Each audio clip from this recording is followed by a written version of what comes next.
MT health talk show में आप सभी का स्वागत है। मैं हूं निधि तिवारी।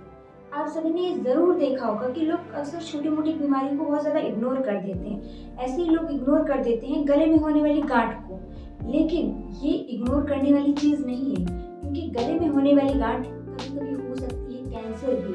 इसलिए आज हम इस वीडियो में जानेंगे कि इसके शुरुआती लक्षण क्या होते हैं। थायराइड गर्दन में स्थित एक छोटी मगर महत्वपूर्ण ग्रंथि है, जो कि हार्मोन्स की मदद से शरीर के तापमान को, चयापचय को और ऊर्जा के स्तर को सही से बनाए रखने में मदद करती है।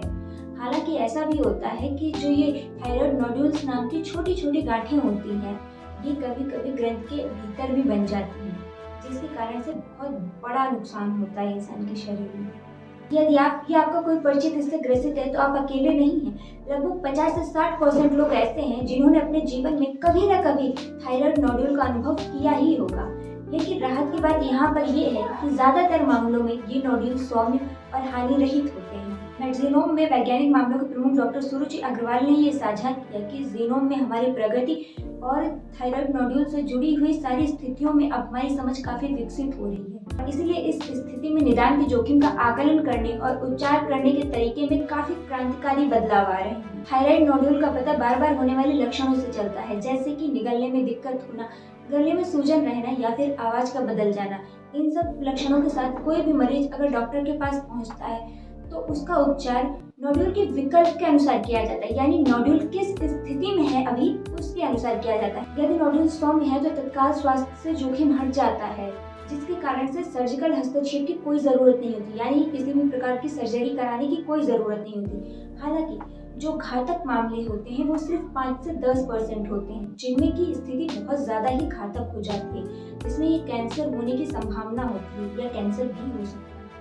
आमतौर पर थायराइड नोड्यूल का मूल्यांकन अल्ट्रासाउंड या फिर फाइन नीडल एस्पिरेशन साइटोलॉजी से किया जाता है। ये एक ऐसी प्रक्रिया है जिसमें एक महीन सुई से सूक्ष्म परीक्षण के लिए कोशिकाओं की, यानी कि नोड्यूल की कोशिकाओं की छोटा सा नमूना यानी कि सैंपल निकाला जाता है। अल्ट्रासाउंड इमेजिंग के साथ ही कोशिकाएं स्वास्थ्य सेवा पेशेवरों को नोड्यूल के प्रकृति का आकलन करने में मदद करते हैं। हालांकि 20 से 30% मामलों में FNAC यानी कि फाइन नीडल एस्पिरेशन साइटोलॉजी, जिसमें कि इसका प्रभाव अनिश्चित ही आता है, यानी इसमें इसका जो भी उत्तर आता है वो अनिश्चित आता है, जिसके कारण से मरीज और सेवा प्रदाता दोनों ही अपने उत्तर से सुनिश्चित नहीं, यानी उन्हें उनका सही उत्तर नहीं मिल पाता है इसके कारण से।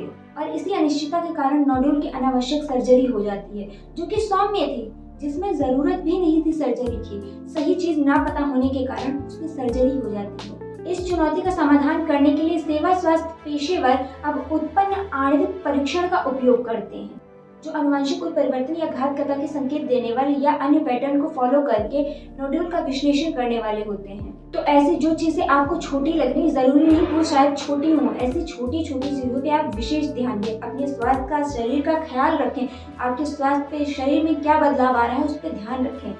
हम ऐसे ही हर वीडियो में अपने अमेजिंग टिप्स लाते रहेंगे। ऐसे ही टिप्स देखने के लिए देखते रहिए एमटी हेल्थ टॉक शो।